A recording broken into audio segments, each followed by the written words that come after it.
evening, everyone. Welcome back once again to Vicious Rants, and of course I'm your host, your YouTuber, signing off and imitator. Never duplicate us. Subscribe to Vicious and go over RAW. This week was in the mecca of all arenas out there for wrestling, combat sports, whatever you want to say. Madison Square Garden in New York. However, before we do, we gotta address the big news that happened over the course of last week. On Friday, it was official, folks. The one thing I'm pretty sure all of us, and when I say all of us, I mean every person out there that watches wrestling. All of us never would have thought happened. Vince McMahon announced he's retiring. And honestly, I never would have pictured it. I thought the guy would work until honestly, I never imagined it. I figured he'd wind up doing something like where in like 40 years from now it'd be like Futurama, where he's like a head in a jar still leading a company. You know?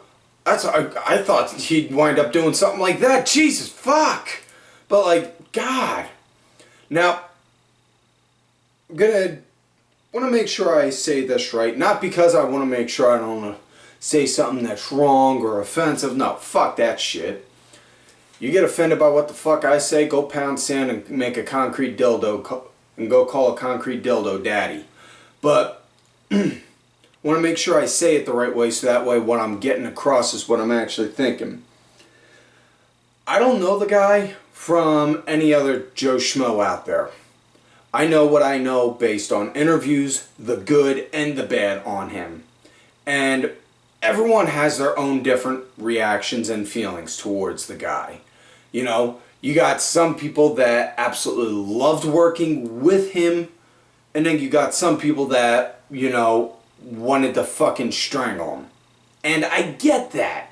There's people out there that if you ask them, be like, you know, if they asked about me, they'd say, Tim, yeah, he's a good guy. And then there's some that'd be like, oh, no, Tim, that's a fucking, he's a fucking asshole, man. I can't stand that motherfucker.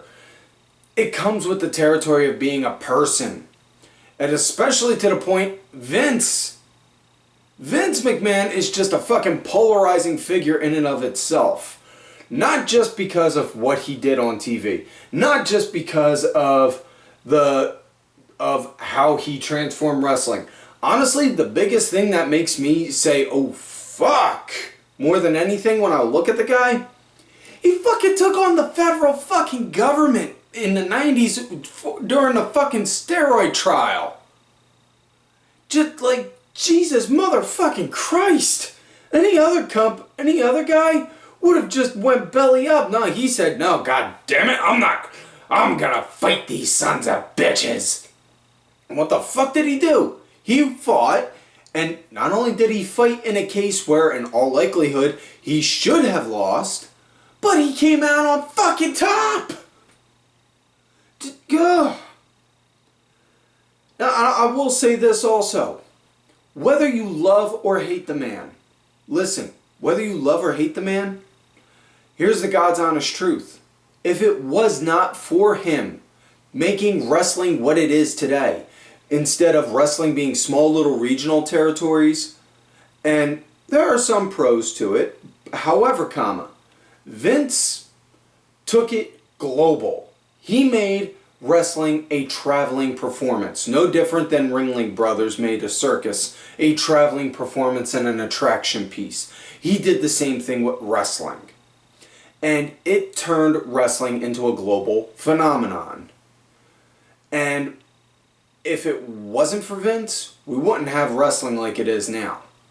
I mean, here's a good example, and this is more recent current event example. Look at the fucking network.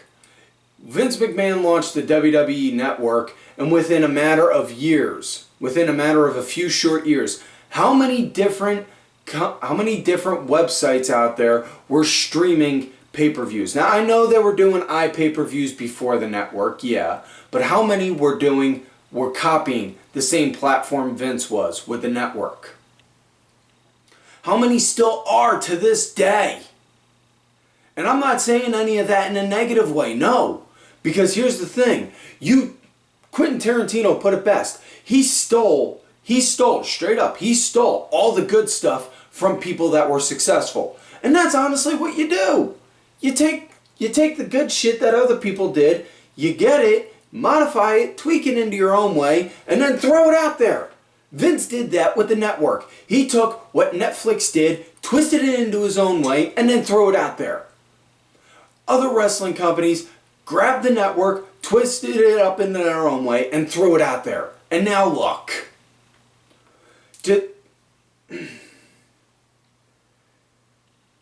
Yeah. Now, also, it was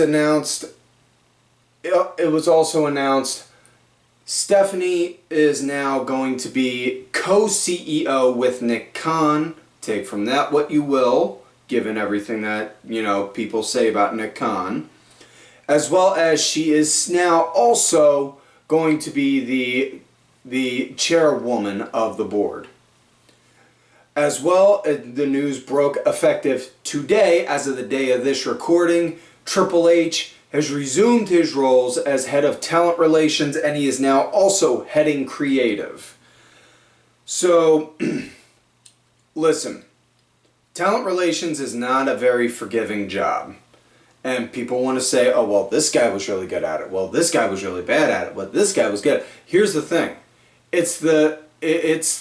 That's basically the messenger job, where they say, hey, you're hired. Hey, you're fired. Hey, you're not doing this or that, or,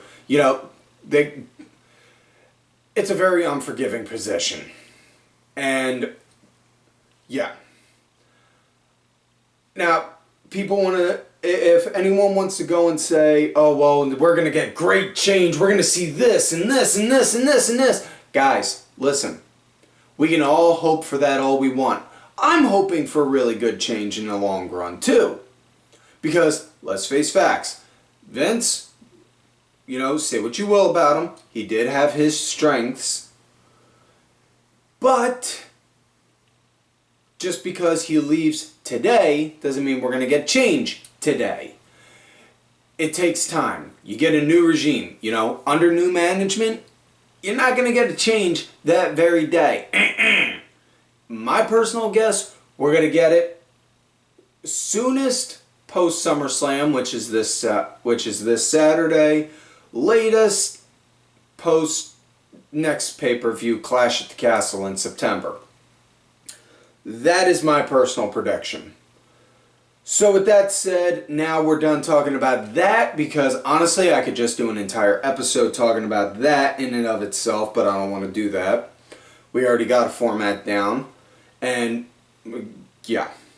So I'm gonna do my best to fight my natural instincts to keep talking about this. Switch gears and talk about last week via the SmackDown Rewind and the big highlights from last week's SmackDown. Stephanie McMahon came out, did the introduction to welcome everyone to SmackDown, and I know some people were complaining, well, why didn't she talk about on how she's now in charge, or why didn't she talk about this or this or this? Here's the thing. WWE is still a publicly traded company, even if Vince is not in charge. And here's the other part that a lot of people don't factor in. That when I say a lot of other people, I mean the internet viewing people, like the ones watching this or the ones on the Twitter and all that shit.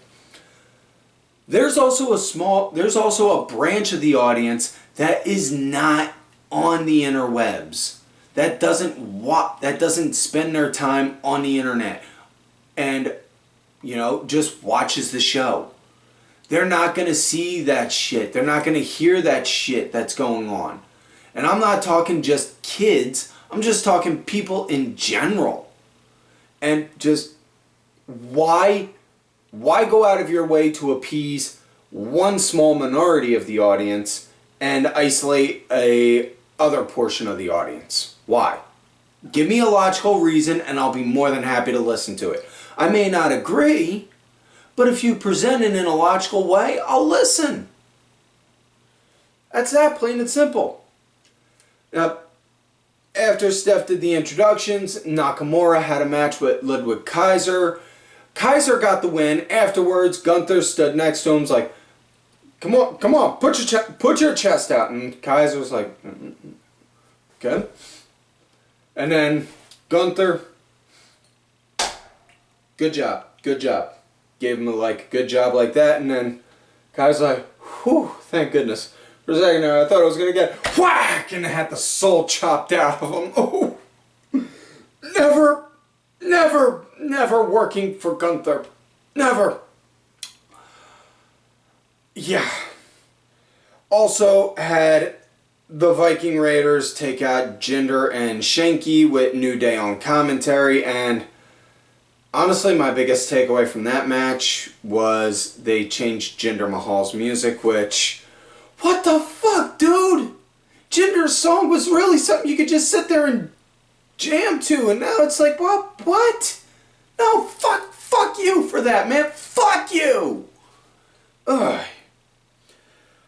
Raquel Rodriguez had a match against Sonya Deville because Sonya wound up talking shit to Adam Pearce, and again, the one thing that's driving me up a wall with Raquel Rodriguez, not so much because, the whole transition going from NXT to SmackDown and all that jazz, it's the fact that they're still giving her the beauty pageant smile, yeah, and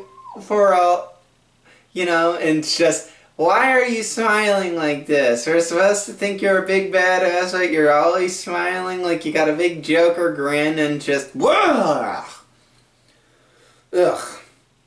So, last match on the show was Usos and Austin Theory going against the Street Profits and Madcap Moss, and this came to be because it was a big brouhaha after the Steph intro. And decent enough match. Street Profits and Moss got the win via DQ because Theory used his briefcase. Again, that dirty bastard of him. He is. And then, also, news broke a short time after Vince announced his retirement that apparently Brock Lesnar walked out on SmackDown.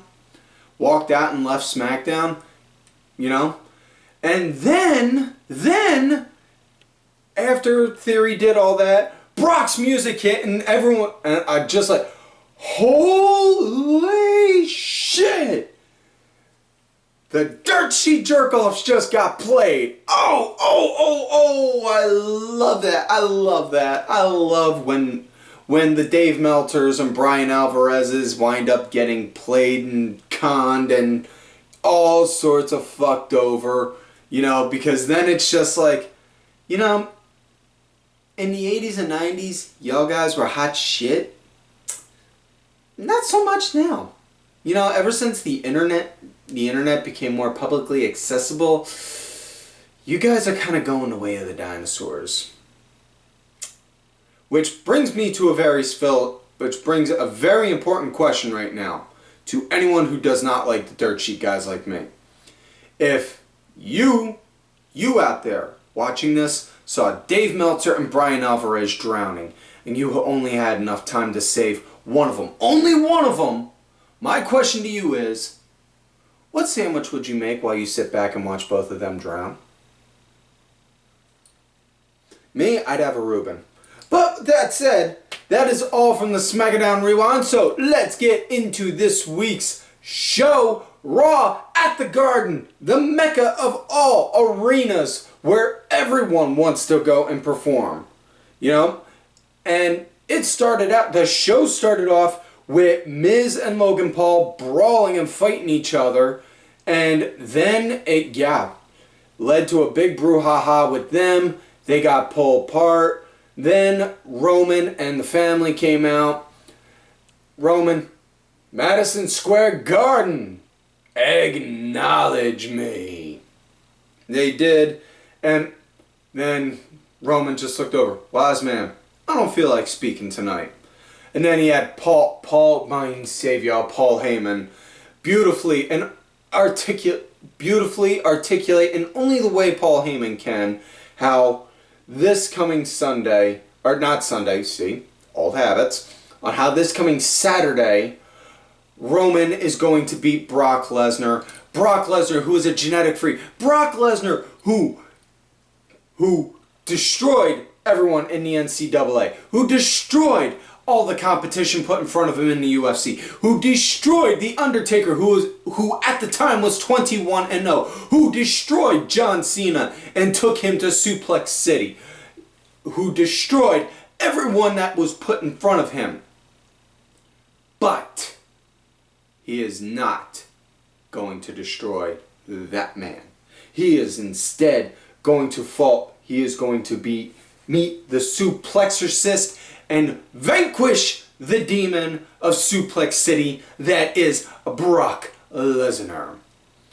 Then Theory came out, started running his mouth, talking about on how it doesn't matter who wins between you two because at the end of SummerSlam, he's not only going to be U.S. champion, he's going to cash in on either Roman or Brock and be the unified universal champion.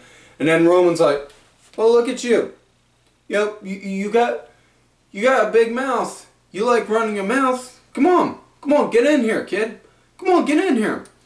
You want to run your mouth like that into the tribal chief? Get in my ring. Step in my ring." Then Theory gets in the ring, and then Roman just stares him down, talks him down, and then walks off. As he does, Jey Uso just slaps Theory in the back of the head, which I'm pretty sure I'm going to get later in the show. Sorry in advance. But after that, then Theory cracked him with the briefcase. And then Roman's like, whoa. Give him that one. And then they leave. Go to commercial, come back. Theory's got the mic as he's right about to speak. Then Drew McIntyre comes out. Yes, that's right. SmackDown's own Drew McIntyre comes out. And then they proceed to have a match. And Drew was leading the pace and just straight up whooping Theory like a redheaded stepchild, just like, damn, oof. Man, that's a mean beating. And match came to an end when it was via DQ. When Sheamus, Ridge Holland, and Butch came out, and then it became a 4-on-1 beatdown. And then Bobby Lashley came out, helped even up the odds, took out the guys on the outside, and then cleared the ring. Then they go to commercial, we come back, and then we have Drew McIntyre and Bobby Lashley going against Sheamus and Theory. Now, at one point during the match, Ridge Holland and Butch were thrown out, so yeah. Address that part now, so that way nobody winds up pigeonholing and saying, "Oh, well, what about them? They were outside, blah, blah, blah, blah, blah." Either way, Drew wound up being the punching bag for a bit. Then Bobby wound up being the punching bag post-break. Drew wound up getting a hot tag in. There was good action with this. It was decent enough action. And like I said, the big thing that annoyed me more than anything as I was watching, and the way I watch is kind of funny because it's not like I'm glued tweeting every last thing that's see. No, I'll go in between moves or in between rest holds or during vignettes or promos. I'll put something stupid out there on Twitter. I want to pay attention to the match. But watching it, I just will see a couple times get a buzz like, why are you complaining? Why? Go back to what I said before about with Triple H with Steph and Triple H now being in the helm. Like, what? You guys expected a sudden changeover? Really? That fast? Fuck's sake, it's their first day. Name me one time in any job, not even wrestling, just any job. Like, even in fucking retail, if a store manager quits on a Friday and you get a new one on Monday, do you expect sudden changes instantly like that? Then why the fuck would you expect that with this? Just, ugh. Either way, match came to an end when Theory, he went to go call for the ATL, and then as he did, he looked, saw Dolph Ziggler standing over by the announce table, just playing on his phone like, "Hey, you doing, kid?" And then Theory, he's distracted, yelling at Ziggler, "Why are you out here?" Blah, blah, blah, blah, blah. Next thing you know, gives Lashley enough time to get up. Boom! Pop in the hurt lock, and then get the win. Theory then, as he's walking away, still clenching his briefcase, turns around as he's at the entranceway. Boom! Double super kick by the Usos, and then Roman just puts the briefcase on top. "That's yours. Hold on to it good and tight, kid." And then left it at that. Later on, you see a backstage segment with AJ and Dolph talking about what went on, and then Alpha Academy were talking to them, and then Alpha Academy issued a challenge for a tag match between them two. We'll get to that later in a bit.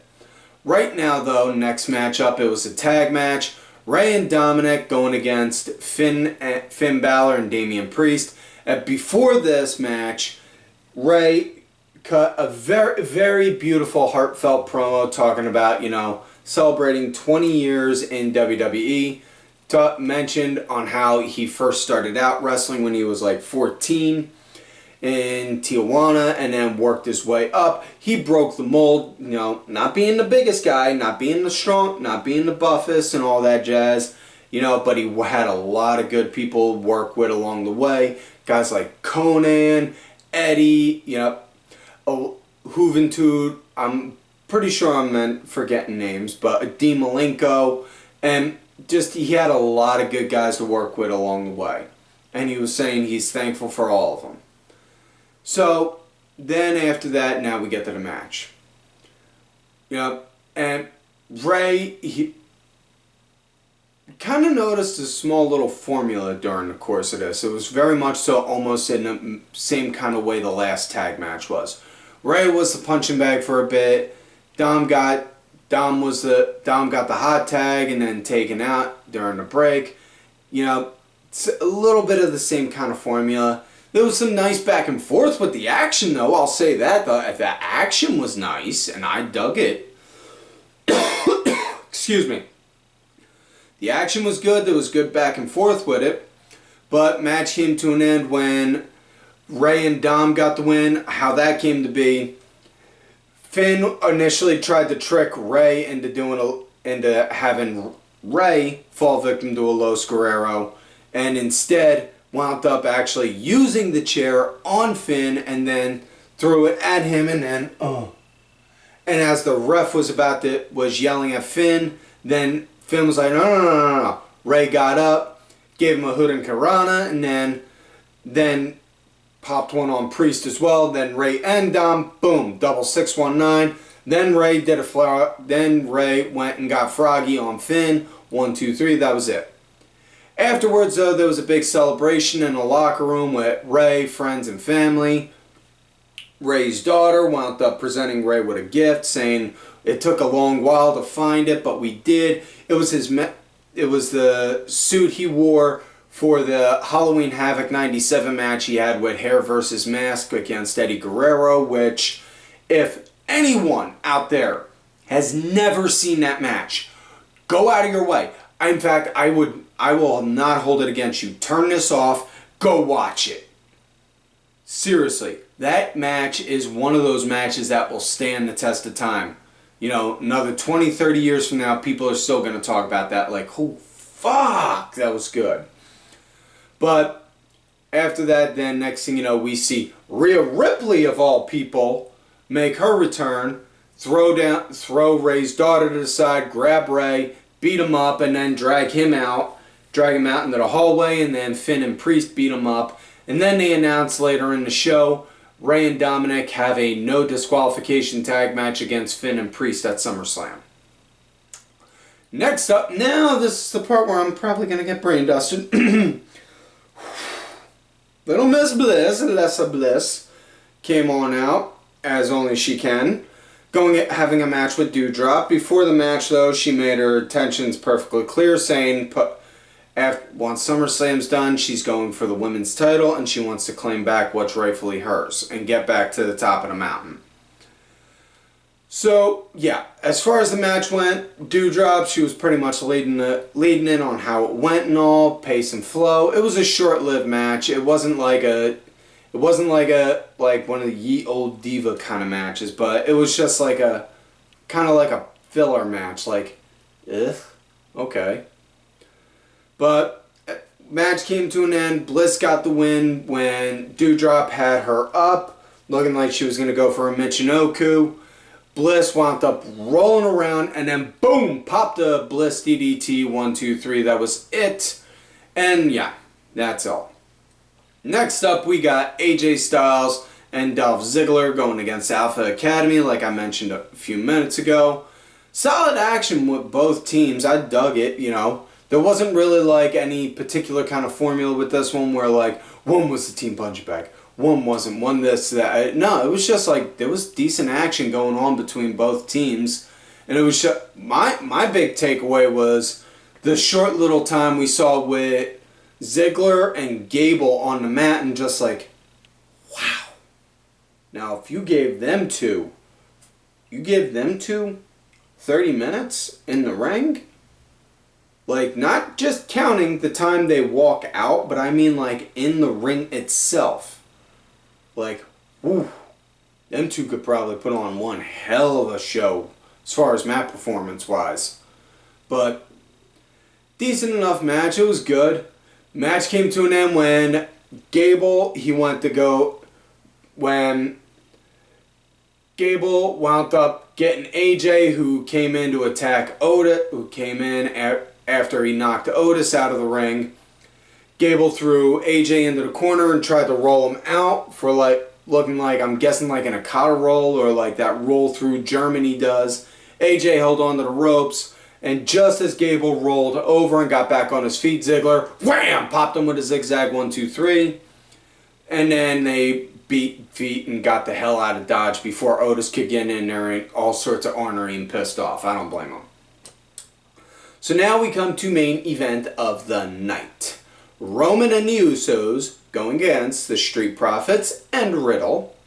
And Roman and the Usos, they were leading at the start. Riddle wound up being a punching bag post-break, and then Montez Ford did. And at one point, you saw it, Ford, he got busted open, man. Like, he looked like he got red, like he got blood.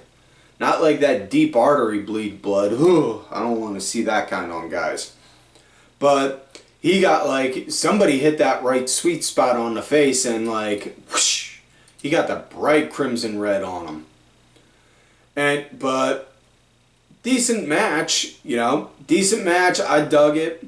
Riddle wound up eventually getting the next hot tags. Was going ballistic. Went good. Went really well with it. Match came to an end when Riddle he hit Roman with the elevated DDT. Went to go for the RKO and Roman just hoisted him up and threw him. And then after he threw him, Roman then wham, popped him with a spear, 1, 2, 3. That was it.